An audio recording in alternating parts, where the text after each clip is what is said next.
Hello students, welcome to civil centric. So last session में हमने बात की थी सेल्फ वेट केस के बारे में कि किसी प्रिज्मेटिक बार में ड्यू टू सेल्फ वेट क्या स्ट्रेस आती है, क्या इलोंगेशंस आती हैं। ठीक है, सो इस सेशन की शुरुआत हम करते हैं थोड़ा सा सेल्फ वेट के केस में एक कदम और आगे बढ़ते हुए हम कोनिकल बार का सेल्फ वेट के केस में हम इलोंगेशंस एक्सेट्रा निकालते हैं। ठीक है, हमारे सिविल इंजीनियरिंग में कभी पूछा नहीं गया है।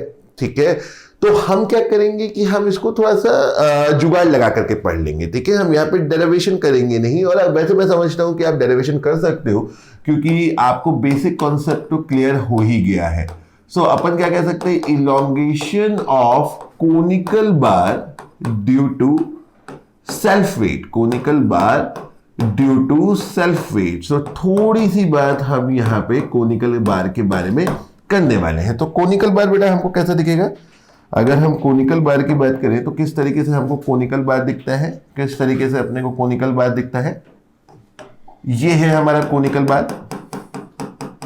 ओके, ये है हमारा कोनिकल बार। सो सेम प्रोसीजर आप यहाँ पे फॉलो कर सकते हो, सेम प्रोसीजर आप यहाँ पे फॉलो कर सकते हैं। क्या सेम प्रोसीजर हम यहाँ पे फॉलो कर सकते हैं, हम सेम प्रोसीजर फॉलो कर सकते हैं कि हम यहाँ पे क्या ले लें, एक सेक्शन एक्स ले लें। हम यहाँ पे एक सेक्शन एक्स ले लें।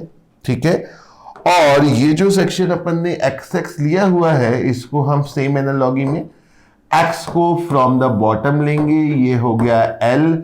ठीक है, फिर हमें क्या करना है, हमें लोड लिख लेना है एक्स सेक्शन पे। तो अगर मैं एक्स सेक्शन पे लोड लिखूं तो वेट डेंसिटी क्या थी, अपन ने पकड़ी थी गामा। गामा क्या होता है, किलो न्यूटन पर मीटर क्यूब। तो हमें क्या यूनिट चाहिए, हमें चाहिए किलो न्यूटन की यूनिट। राइट, हमें चाहिए किलो न्यूटन की यूनिट। तो हमें यहाँ पे वॉल्यूम मल्टीप्लाई करना पड़ेगा। तो जब हम वॉल्यूम मल्टीप्लाई करेंगे तो हम क्या लगा देंगे, 1/3 लगा देंगे, क्योंकि कोनिकल बार है ना। तो कोनिकल बार के वॉल्यूम क्या होता है, 1/3 इंटू एरिया इंटू लेंथ। सो हम ये एरिया मान रहे हैं कहाँ का, चलो इसको A1 लिख देते हैं। ये A1 एरिया हमारा कहाँ का हो गया, ये A1 एरिया हो गया हमारे एक्स सेक्शन का। ठीक है, एक्स सेक्शन का एरिया अपन ने A1 पकड़ लिया। फिर हम क्या करते थे, सेम एनालॉजी में इसको कर लेंगे, बहुत कॉम्प्लिकेट नहीं करने की जरूरत है। सो हमें क्या लिखना है कि भैया यहाँ पे लोड हमारा वेरी कर रहा है, उसकी variation with respect to x कुछ इस प्रकार की है। ठीक है, फिर वही काम है, हम पट्टी ले लेते हैं। ठीक है, क्योंकि जब चीजें वेरिएशन में होती है, जब भी चीजें वेरिएशन में होती है तो हमें क्या करना होता है, हमें इंटीग्रेशन का जुगाड़ करना होता है। हमने ये बात बहुत बार की हुई है, हमने इस चीज को बहुत बार देखा है। एक बार हमारा यंग्स मॉडुलस वेरी कर रहा था, हमने इंटीग्रेशन करके सॉल्व किया। सेल्फ वेट के केस में वेट वेरी कर रहा था, लोड वेरी कर रहा था, तो भी हमने इंटीग्रेशन किया। टेपर्ड बार के केस में जहां पे क्रॉस सेक्शन वेरी कर रही थी वहां पे भी हमने इंटीग्रेशन किया। तो मेरे ख्याल से अब तक ये बात आप लोगों के मन में अच्छे से बैठ गई होगी, कहां इंटीग्रेशन का जुगाड़ करना है। तो अब मैंने स्ट्रिप ले ली, तो क्या करें भाई, स्ट्रिप पे इलोंगेशन लिख देते हैं। तो स्ट्रिप का इलोंगेशन कितना होगा, px यानी gamma A1x/3 gamma A1x/3 into dx। dx क्या है, length of the strip upon area. तो एरिया किसका लोगे, स्ट्रिप पे ही लोगे, तो A1 ही आया इंटू ई। तो हमारा एक्सप्रेशन क्या बन गया, हमारा एक्सप्रेशन बन गया delta strip is equal to gamma x/3e dx। Right बेटा, गामा x/3e dx। सो ये एक्सप्रेशन हमारा बन गया। अब आपको पता है क्या करना है, यहां dx है, यहां डेल्टा स्ट्रिप है, तो दोनों तरफ इंटीग्रेशन वाली चिड़िया बना देते हैं। और इस चिड़िया को हम 0 से डेल्टा उड़ाएंगे, इस चिड़िया को 0 से एल उड़ाएंगे। राइट, सो जब ये चिड़िया 0 से डेल्टा उड़ेगी तो यहां पे इंटीग्रेट करके आ जाएगा कि हमारे अगर स्ट्रिप का डिफॉर्मेशन डेल्टा स्ट्रिप था तो हमारी पूरी कोनिकल बार का डिफ्लेक्शन डेल्टा हो गया। और यहां पे तो हम इसको नेक्स्ट पेज पे कर लेते हैं।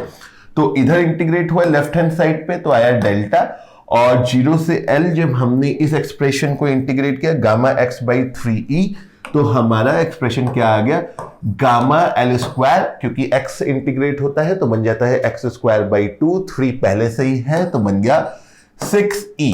तो ये हो गया हमारा deformation of conical bar, deflection of conical bar for, ये एक्सप्रेशन किसके लिए निकला, for conical bar due to self weight. So आज तक कभी इस बात को गेट सिविल में कभी नहीं पूछा गया है, लेकिन रिसेंट ईयर में गेट 2021 में मैकेनिकल में इससे रेफरेंस से एक क्वेश्चन आया था। ठीक है, सो अपन भी तैयार रहते, मान लीजिए पूछ ले तो हम बताने के लिए रेडी रहते हैं। अब जरा स्ट्रेस की बात करें तो स्ट्रेस क्या होती है, अगर किसी सेक्शन पे निकालना हो तो लोड अपॉन एरिया यानी px अपॉन a1, क्योंकि हम x पे ले रहे हैं तो स्ट्रेस हमारी क्या हो गई, गामा x बाई 3। ठीक है, सो अगेन देखो सारी चीजें तो लगभग सेम ही है। यहां पर भी आप ऑब्जर्व कर सकते हो, जैसे हमने सीखा है इक्वेशन को हमें हमेशा पढ़ने की कोशिश करनी चाहिए, इक्वेशन क्या कहना चाहता है वो सुनने की कोशिश करनी चाहिए। So delta is gamma L square by 6c, मतलब proportional to L square independent of D. अब हमने दो केस देख लिए, ठीक है, तो इस बात को अपन अगर यूनिवर्सल कर दे तो भी कुछ गलत बात नहीं होगी। भैया प्रिज्मेटिक बार के केस में भी जो सेल्फ वेट की वजह से इलोंगेशन हुआ था वो एल स्क्वायर के प्रोपोर्शनल था। ठीक है, और हमारा कोनिकल बार के केस में भी जो इलोंगेशन हो रहा है वो एल स्क्वायर के प्रोपोर्शनल है, और cross sectional dimension, diameter, area etcetera से इंडिपेंडेंट है। तो यानी हम क्या कह सकते हैं कि सेल्फ वेट की वजह से जो भी इलोंगेशन होते हैं वो क्रॉस सेक्शनल डायमेंशन से इंडिपेंडेंट होते हैं और लेंथ स्क्वायर के प्रोपोर्शनल होते हैं। और क्या एक्सट्रैक्शन मिलता है आपको, और क्या एक्सट्रैक्शन मिलता है, तो हमने प्रिज्मेटिक बार का केस देखा था, तो ये किसके लिए है, ये कोनिकल बार के लिए है। ठीक है, तो एक ऑब्जर्वेशन हमारी ये हो गई। दूसरी ऑब्जर्वेशन देखिए, ये सारे थ्योरेटिकल क्वेश्चन और कहीं से नहीं आते। जैसे स्टूडेंट्स क्या बोलते हैं, अरे सर इतना दुनिया भर का थ्योरी है कैसे रट्टा मारेंगे, तो रट्टा नहीं मारना है। अगर आपको इक्वेशन ढंग से समझ में आता है तो इक्वेशन अपने आप ही बहुत सारे सवालों का जवाब दे देगा। जैसे एक कॉमन सवाल इसमें हमें देखने को मिलता है यूपीएससी वगैरह के पेपर्स में कि भैया हमारा जो कोनिकल बार का डिफ्लेक्शन है वो कितना है, 1/3 of the deflection of prismatic bar due to self weight. क्यों भाई, प्रिज्मेटिक बार का क्या था, gamma L square by 2e हमने लास्ट सेशन में निकाला था। देखा था कि नहीं देखा था, देखो कहां गया, ये देखो लास्ट सेशंस में हमने प्रिज्मेटिक बार का डिफ्लेक्शन निकाला था। कितना निकाला था, gamma L square by 2e। ठीक है, तो अभी अपन कितना निकाले, gamma L square by 6c। So gamma L square by 6c मतलब 1/3 of the elongation of prismatic bar. और इसी तरीके से अब मान लो आप डेरिवेशन भूल भी गए, अब आप कहोगे सर कि हम जब इसके क्वेश्चन देखने गए तो क्वेश्चन तो मिला नहीं, यानी क्वेश्चन कम आते हैं।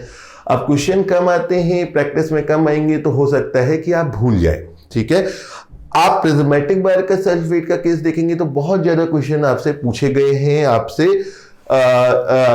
आपसे जवाब उनका मांगा गया है, राइट, बहुत सारे एग्जाम्स में। सो अगर मैं एक कोरिलेशन बना दूं तो भाई प्रिज्मेटिक बार में हमारे फॉर्मूलाज क्या थे, प्रिज्मेटिक बार में बेटा हमारा फॉर्मूला क्या था, प्रिज्मेटिक बार में हमारा फॉर्मूला था इलोंगेशन का gamma L square by 2e, है ना, और स्ट्रेस का क्या था, गामा एल, राइट, या फिर अगर हम किसी सेक्शन पे बात करें तो गामा इंटू एक्स।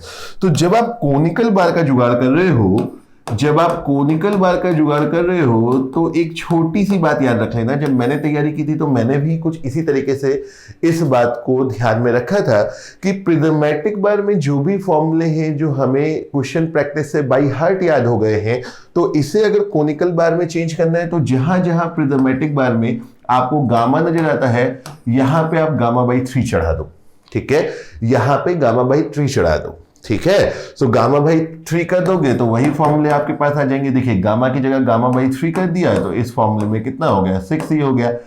स्ट्रेस कितनी हो गई, एक्स सेक्शन पे, ये क्या थी, स्ट्रेस एक्स सेक्शन पे थी, और वो क्या है, वो मैक्सिमम स्ट्रेस है। ठीक है, इतना तो अब आप समझ ही गए हैं। तो इसकी जगह पे भी गामा की जगह गामा बाई 3 यानी गामा एक्स बाई 3। ठीक है, सो मैं समझता हूं कि अगर कोनिकल बार का कोई सवाल भी हम लोगों से पूछा जाए सो हम बहुत मजबूती से उसका जवाब देकर के सही नंबर उस एग्जाम में से खींच लेंगे, राइट। अब हम थोड़ा सा और आगे बढ़ते हैं और ऑलमोस्ट हम simple stress and strain chapter के कंक्लूजन की तरफ पहुंच रहे हैं। ठीक है, simple stress and strain chapter के कंक्लूजन की तरफ अपन रीच कर रहे हैं। ठीक है, तो चलिए बात करते हैं थोड़ी सी, है ना, बात करते हैं थोड़ी सी। एक लास्ट केस हमारा बचता है, तो उस लास्ट केस को कराने से पहले मैं आपसे एक सवाल पूछना चाहता हूं। ठीक है, क्या सवाल पूछना चाहते हैं सर? अगर मैं आपको कहूं कि ये मेरी प्रॉब्लम है, लो थोड़ा बढ़िया प्रॉब्लम बनाएंगे, ये हमारी प्रॉब्लम है, इधर अपना सपोर्ट लगा हुआ है, ठीक है, इधर अपना सपोर्ट है, और ये हमारा मान लेता हूं कि यहाँ पे और यहाँ पे, ठीक है, ये हमने यहाँ पे 2 लोड लगा दिए, ये हमने यहाँ पे 2 लोड लगा दिए, मान लीजिए यहाँ 2p लगा दिया और यहाँ मैंने p लगा दिया, ठीक है, और मान लेते हैं इसकी लेंथ है हमारी l, इसकी लेंथ है हमारी 2l और इसकी लेंथ है हमारी l, और मान लेता हूं कि ये है पॉइंट A, B, C और D।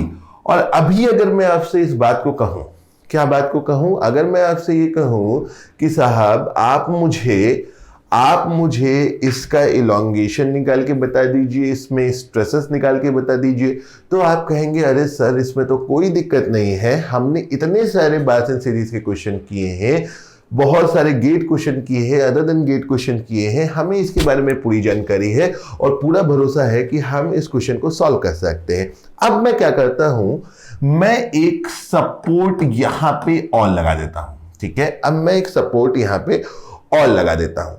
अब जब मैंने ये सपोर्ट यहां पे लगा दिया, तो सबसे पहले आप ये ऑब्जर्वेशन करिए कि भैया ये क्वेश्चन हमारी क्लासिकल जो हम बार्सन सीरीज की प्रॉब्लम्स अभी तक देखते आए हैं इस सेशन से पहले, उससे किस प्रकार से डिफरेंट है। तो आपके मन में ये आवाज आ रही होगी कि सर पीछे के जो क्वेश्चन थे उसमें केवल एक ही सपोर्ट था और यहां पे हमारे 2 सपोर्ट हैं। तो जब हमारे 2 सपोर्ट हैं तो एक लॉजिकल एबिलिटी का क्वेश्चन है कि कितने रिएक्शन होंगे। भाई सपोर्ट 2 तो रिएक्शन 2, राइट। तो 2 रिएक्शन हमें सबसे पहले यहां पे निकालने होंगे। पीछे हमें एक रिएक्शन निकला था, ठीक है, पीछे हमें केवल एक रिएक्शन निकालना था। और बार्सन सीरीज की प्रॉब्लम को सॉल्व करने के लिए सबसे पहला स्टेप ही था हमारा फाइंड द रिएक्शन, ठीक है, हम रिएक्शन ही फाइंड आउट करते थे। लेकिन यहां पे इस बारे में थोड़ा सा दिक्कत है। क्या दिक्कत है भैया? यहां पे 2 सपोर्ट है, 2 सपोर्ट है यानी रिएक्शन 2 है। और हमारा यूजफुल स्टैटिकल बैलेंसिंग इक्वेशन क्या है? हमारे 3 स्टैटिकल बैलेंसिंग इक्वेशन होते हैं, यूजफुल स्टैटिकल बैलेंसिंग इक्वेशन। तो वैसे तो 3 होते हैं, आउट ऑफ 3 क्या होते हैं? Sum of horizontal forces is equal to 0। भाई सॉम की कोई भी प्रॉब्लम है, जो सॉम की छत्र छाया की प्रॉब्लम है, सॉम के हेड की प्रॉब्लम है, उसमें हमारे हॉरिजॉन्टल फोर्सेस का समेशन 0, वर्टिकल फोर्सेस का समेशन 0 एंड मोमेंट्स का समेशन 0 होता है, ठीक है। हॉरिजॉन्टल, वर्टिकल एंड मोमेंट्स का समेशन हमारा 0 होता है। लेकिन इस केस में या हम जब एक्सियल लोड्स की एनालिसिस के केस की बात कर रहे हैं, तो इस केस में हमारे पास केवल एक्सियल लोड्स है, वर्टिकल लोड है ही नहीं और मोमेंट्स भी नहीं है। और वर्टिकल लोड नहीं है तो जो लोड से मोमेंट आता है वो भी नहीं है। सो हमारे ये 2 हैं, ये यूजफुल नहीं है यहाँ पे, ठीक है। तो यूजफुल कौन सा हुआ भाई? अब ये 2 यूजफुल नहीं है, ये 2 जब यूजफुल नहीं है तो हमारा यूजफुल फिर कौन सा बचा? यूजफुल बचा sigma H is equal to 0, right बेटा? यूजफुल कौन सा बचा हमारा? Sigma H is equal to 0, right.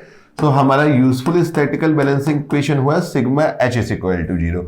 अब इक्वेशन 1 और रिएक्शन 2 तो थोड़ी जाती हो गई।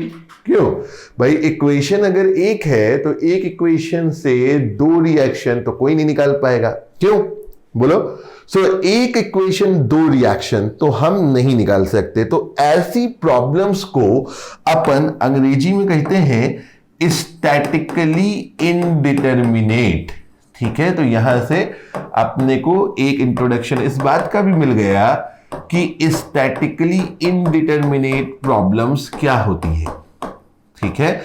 स्टैटिकली इनडिटरमिनेट प्रॉब्लम्स होती हैं जिसमें हमारे को रिएक्शन नहीं मिल पाते स्टैटिकल बैलेंसिंग इक्वेशन का यूज करने से। तो यहां पे क्या है, कैसी प्रॉब्लम को हम अपने सॉम में स्टैटिकली इनडिटरमिनेट कहेंगे? जहां पे number of reactions is more than number of useful statical balancing equation, number of useful statical balancing equation. तो जहां पे नंबर ऑफ रिएक्शन हमारे number of useful statical balancing equation से ज्यादा हो जाते हैं, ऐसी प्रॉब्लम को अपन स्टैटिकल इनडिटर्मिनेट कहते हैं। ठीक है, तो स्टैटिकल इनडिटर्मिनेट प्रॉब्लम को सॉल्व तो करना पड़ेगा भाई, है ना। अब सवाल आता है तो सॉल्व तो करना ही है।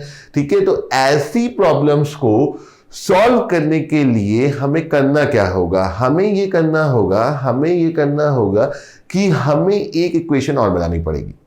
भाई दो वेरिएबल है, एक इक्वेशन है, तो सवाल परेशानी क्या है, वेरिएबल दो इक्वेशन एक।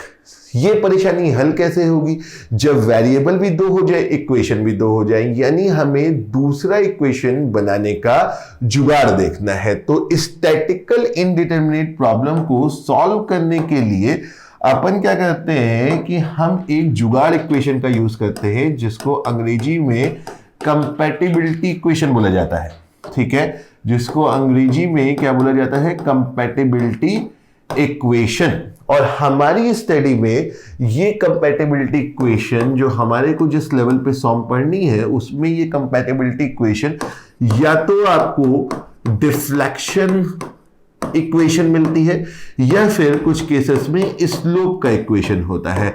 सो अब अगर हमें आगे से कोई भी प्रॉब्लम स्टैटिकल इनडिटरमिनेट दिखेगी, तो एक तो अपन स्टैटिकल बैलेंसिंग इक्वेशन लगाएंगे, दूसरा हम कंपैटिबिलिटी इक्वेशन यानी या तो डिफ्लेक्शन इक्वेशन या तो स्लोप इक्वेशन उस परिस्थिति के अनुसार, उस क्वेश्चन के अनुसार अपन लगा करके यूज करेंगे। ठीक है, तो सर इस प्रॉब्लम को कैसे सॉल्व करेंगे, इस प्रॉब्लम को सॉल्व कैसे करेंगे, तो इसके लिए मैं आपको कुछ सिंपल करके कुछ स्टेप्स बता देता हूं। देखिए, ये स्टेप्स कोई लॉ नहीं है कि आप सोचो कि सर ये कोई लॉ है कि आप इसके अलावा कुछ करोगे तो आंसर नहीं आएगा।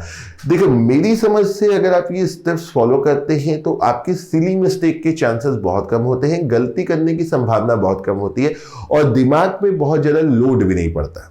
ठीक है, हम इसमें कुछ बीच में अपना करने लगते हैं तो कभी साइन की गलती हो जाती है, कभी कुछ और गलती हो जाती है, हम बेकार परेशान होते रहते हैं। ठीक है, सो ऐसी स्टैटिकल इनडिटरमिनेट प्रॉब्लम जो एक्सियल लोडिंग से एसोसिएटेड है, उनको सॉल्व करने के लिए अपन कुछ स्टेप्स फॉर्मुलेट कर लेते हैं। तो सबसे पहला स्टेप 1, सो हम क्या करेंगे इसमें, हम इसमें सबसे पहले रिएक्शन अज्यूम करेंगे। Assume the reaction assume the reactions in the same direction। हम रिएक्शन अज्यूम करेंगे सेम डायरेक्शन में। ठीक है, दोनों रिएक्शन को सेम डायरेक्शन में अज्यूम करेंगे opposite to the net loading. So assuming the reaction in the same direction opposite to the net loading. So जो भी नेट लोडिंग है उसकी अपोजिट डायरेक्शन में हम रिएक्शन को अज्यूम करने जा रहे हैं। तो यहां पे नेट लोडिंग किस डायरेक्शन में जी, यहां पे नेट लोडिंग किस डायरेक्शन में है, तो ये 2p है, ये p है। सो नेट लोडिंग की डायरेक्शन ये हुई, राइट भाई, 2p is greater than p। ठीक है, इसमें आपको बहुत ज्यादा दिमाग में जोर नहीं पड़ रहा होगा कि 2p तो p से ज्यादा है, मतलब नेट लोडिंग की डायरेक्शन ये है। हमारा पहला स्टेप क्या है, या हमें सबसे पहले क्या करना है कि हमें दोनों रिएक्शन को सेम डायरेक्शन में अज्यूम करना है, नेट लोडिंग के अपोजिट। तो मतलब क्या है, अपन इस डायरेक्शन में RA अज्यूम कर लेंगे, इस डायरेक्शन में RD अज्यूम कर लेंगे, राइट, RA एंड RD। तो दोनों रिएक्शन हमने सेम डायरेक्शन में अज्यूम किए, opposite to the net loading assume किए। ये हो गया पहला स्टेप। इस स्टेप को करने से सर फायदा क्या होता है, इस स्टेप को करने से फायदा क्या होता है कि अब आप सीधे सीधे क्या लिख सकते हैं कि RA plus RD sum of the reaction equal to net loading. तो नेट लोडिंग हमारी कितनी है, P है। ठीक है, अरे सर ऐसा कैसे किए, तो आपको ऐसा नहीं जमता तो ऐसा करो, देखो sigma H is equal to 0। So एक जब आप स्टैटिकल बैलेंसिंग इक्वेशन लगा रहे हैं तो एक डायरेक्शन को आप पॉजिटिव मान लीजिए, एक डायरेक्शन को आप पॉजिटिव मान लीजिए, एक डायरेक्शन को आप निगेटिव मान लीजिए। एक डायरेक्शन को अपन पॉजिटिव मान लें और एक डायरेक्शन को अपन निगेटिव मान लें। ठीक है, so sigma H is equal to 0। इस डायरेक्शन को चलो पॉजिटिव पकड़ लेते हैं, तो कैसे लिखेंगे, प्लस RA, तो ये डायरेक्शन निगेटिव हो गई, माइनस 2p, वो डायरेक्शन क्या है, पॉजिटिव है यानी प्लस p, और ये डायरेक्शन क्या है, RA की ही डायरेक्शन है यानी RD। इज इक्वल टू 0, तो यहां से क्या निकल के आया, R A plus R D is equal to P. ठीक है, तो इतना क्यों करना है, डायरेक्टली ये कर दीजिए भाई। आपने दोनों रिएक्शन को सेम डायरेक्शन में माना, यानी उनका साइन सेम होने वाला है। ठीक है, opposite to the net loading माना, तो रिएक्शन हमारे opposite of the net loading होते ही हैं। यहां पे दो रिएक्शन है, तो sum of the reaction opposite to the net loading हो गया, तो R A plus R D is equal to अपन ने पी पकड़ लिया। चाहे आप ऐसे करें चाहे ऐसे करें, तो इसको हम क्या बोल देते हैं, हम इसे बोल देते हैं इक्वेशन नंबर 1। ठीक है, अब जैसा हमने बात किया हमें क्या पता चलता है, हमें पता चलता है कि एक इक्वेशन है, दो वेरिएबल है, बहुत नाइंसाफी है। तो इस नाइंसाफी को दूर करने के लिए अपने को एक इक्वेशन और बनाना पड़ेगा। तो एक इक्वेशन और हम कौन सा बनाएंगे, हम स्टेप 2 का इस्तेमाल करेंगे। सो यूजिंग डिफ्लेक्शन इक्वेशन, हमें डिफ्लेक्शन इक्वेशन का यूज करना है। Using deflection equation form the second equation.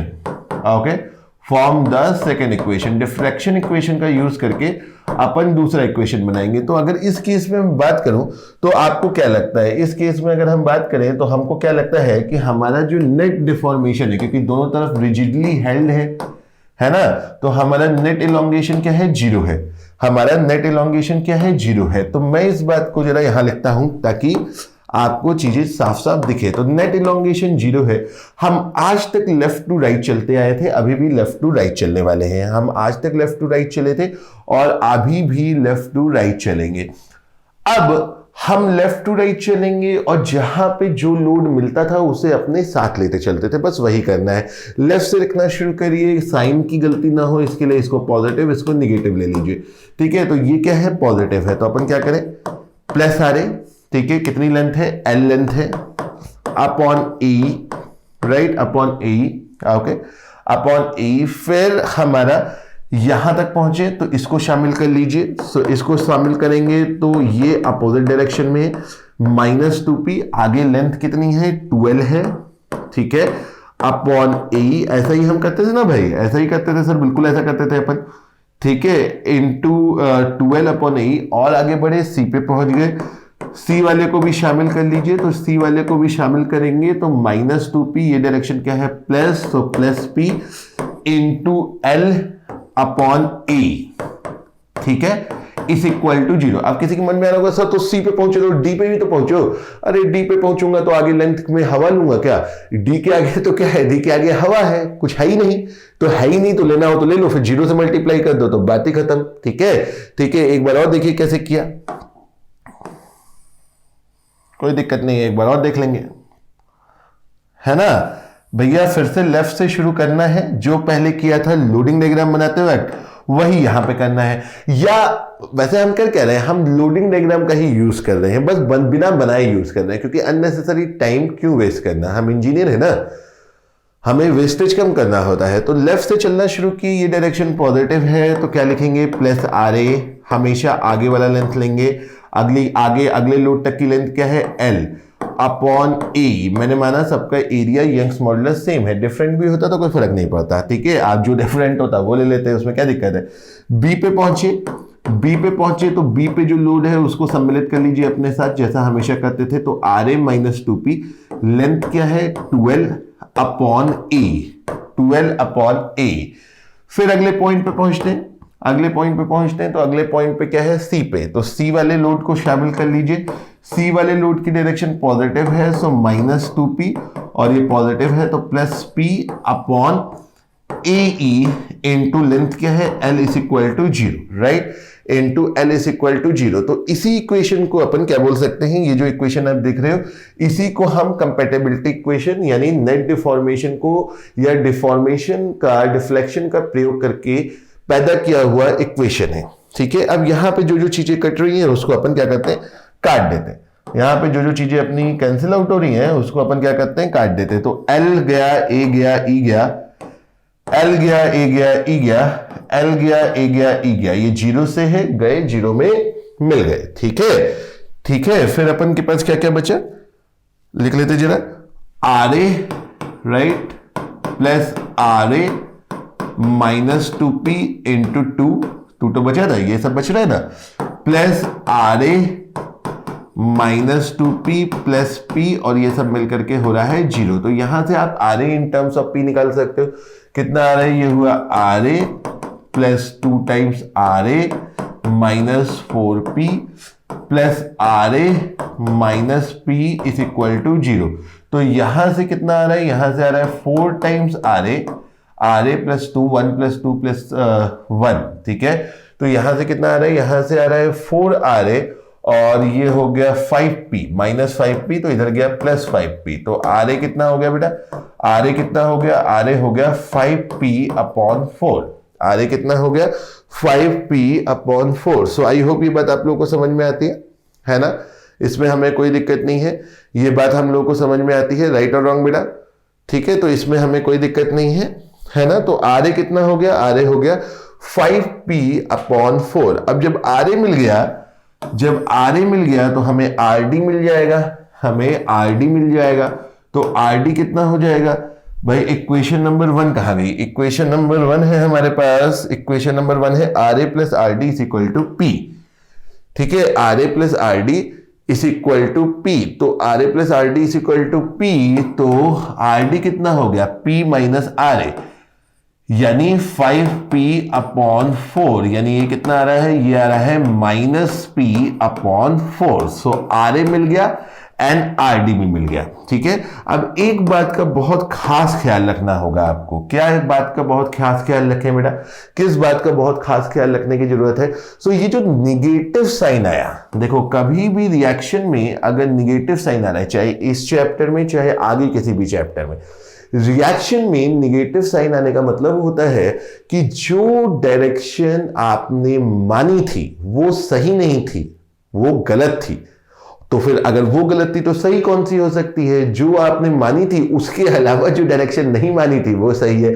तो माइनस साइन रिएक्शन में आने का मतलब है कि अज्यूम्ड डायरेक्शन इज इनकरेक्ट। हमारी अज्यूम्ड डायरेक्शन जो है वो इनकरेक्ट है। सो अज्यूम डायरेक्शन इनकरेक्ट है, मतलब सही डायरेक्शन क्या है? अज्यूम डायरेक्शन अगर इनकरेक्ट हो गई तो सही डायरेक्शन क्या है? तो इसकी डायरेक्शन तो सही है बेटा, इसकी डायरेक्शन तो सही है, ये तो प्लस में आया है 5p अपॉन 4। और इसकी डायरेक्शन गलत हो गई क्योंकि ये निगेटिव में आया है, तो इसकी एक्चुअल डायरेक्शन क्या है? ये है एक्चुअल डायरेक्शन।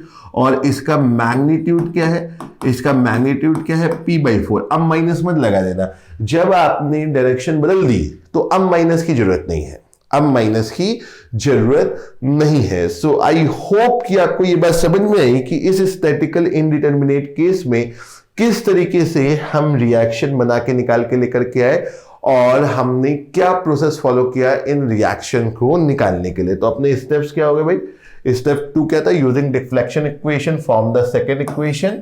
ठीक है, स्टेप 3 फिर क्या हो गया?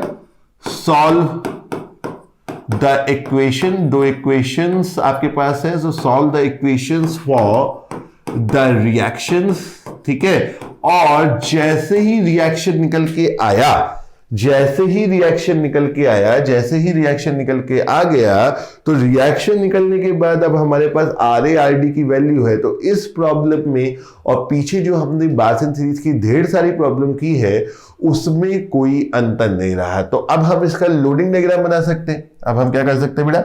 अब हम इसका आराम से लोडिंग डायग्राम बना सकते हैं। तो लोडिंग डायग्राम बनाएंगे तो बेटा क्या होगा? लोडिंग डायग्राम बनाएंगे तो क्या होगा? देखो फिर वही तरीका है, ये साइन पॉजिटिव ये नेगेटिव। सो ये क्या है? Plus 5p/4। क्या हो गया? Plus 5p/4। तो अपन क्या किए? 5p/4 चल दिए ऊपर, राइट?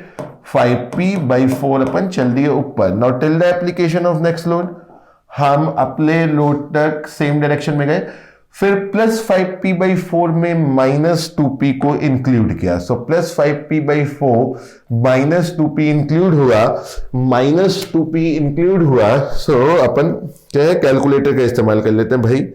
ठीक है, तो ये आया हमारा -3/4। तो अपन क्या किए? -3/4 नीचे की तरफ आ गए। ये क्या है? ये है हमारा 3/4p। Now till the application of next load हम क्या चलेंगे? स्ट्रेट लाइन पे चलेंगे। हम क्या चलेंगे? स्ट्रेट लाइन पे चलेंगे। तो स्ट्रेट लाइन पे चल पड़े। ठीक है, अब ये क्या डायरेक्शन है, पॉजिटिव। सो -3/4 में अगर अपन 2 ऐड कर दें तो ये क्या आ गया, ये आ गया। सो -3/4p में -3/4p में अगर हम p ऐड कर दे तो 1/4 आ गया ना।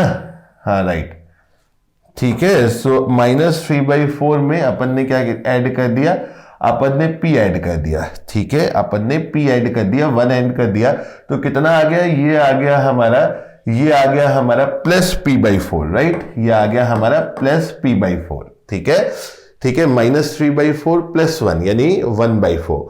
Now till the application of next load अपन क्या चलेंगे, सीधी लाइन रास्ता चलेंगे, सीधा लाइन चलेंगे। अब ये क्या है, +p/4, ये एक्चुअल डायरेक्शन है, ये एक्चुअल डायरेक्शन है और ये डायरेक्शन निगेटिव वाली है। सो +p/4 -p/4 कितना हो गया बेटा, 0 हो गया। तो ये बन गया हमारा लोडिंग डायग्राम। और लोडिंग डायग्राम लास्ट में 0 से मिलने पे हमें इस बात की भी संतुष्टि हो गई कि जो हमने रिएक्शन निकाले थे वो बिल्कुल सही निकाले थे। क्योंकि अगर बाई एनी चांस आपके रिएक्शन ठीक नहीं आए होते या हमारे रिएक्शन ठीक नहीं आए होते तो लोडिंग डायग्राम 0 पे जाके नहीं मिलता। तो अगेन इसलिए मैं आपसे कहता हूं कि लोडिंग डायग्राम वाला तरीका ज्यादा बेटर है, क्योंकि ये आपको हमेशा इंडिकेशन देता है, आपको चेतावनी देता है कि कहीं गलती तो नहीं हो गई।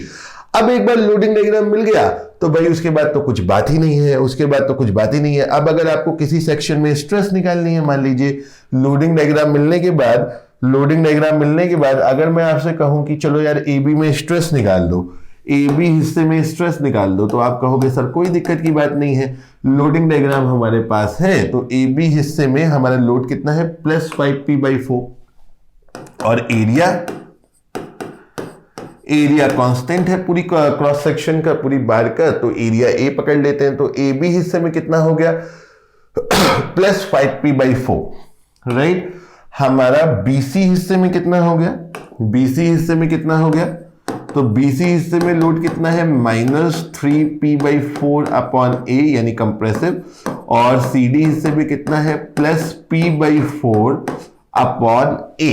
ठीक है, तो एक बार रिएक्शन निकल गए तो ये प्रॉब्लम बिल्कुल हमारी क्लासिकल बार्स एंड सीरीज की प्रॉब्लम की तरह हो जाती है, जिसको हम बहुत आसानी से आगे सॉल्व कर सकते हैं, लोडिंग डायग्राम बना सकते हैं और हम हर इंडिविजुअल सेक्शन में स्ट्रेसेस बता सकते हैं। सो आई होप हमें ये बात अच्छे से समझ में आई होगी। ठीक है, सो इस सेशन में बेटा हमने क्या देखा, इस सेशन में हमने सेल्फ वेट की वजह से कोनिकल बार का क्या इलोंगेशन होता है इस बात को देखा। कोनिकल बार के सेल्फ वेट के केस को प्रिज्मेटिक बार के सेल्फ वेट के केस के साथ रिलेट किया। और सेकेंडली हमने इस प्रकार की स्टैटिकल इनडिटर्मिनेट प्रॉब्लम को कैसे सॉल्व करना है ये बात भी समझ ली। तो बेटा इस सेशन में इतना ही करेंगे और फिर मिलते हैं नेक्स्ट सेशन में। नेक्स्ट सेशन में आप इस तरीके की प्रॉब्लम का प्रैक्टिस करके आइएगा। नेक्स्ट सेशन में कुछ प्रॉब्लम्स हम स्टैटिकल इनडिटर्मिनेट की और करेंगे और उसके बाद हम चलेंगे कंपोजिट बार के केस में। उसके साथ ही आपकी पहली unit simple stress and strain का समापन समारोह भी हो जाएगा। So guys, thank you very much and will see you in the next session.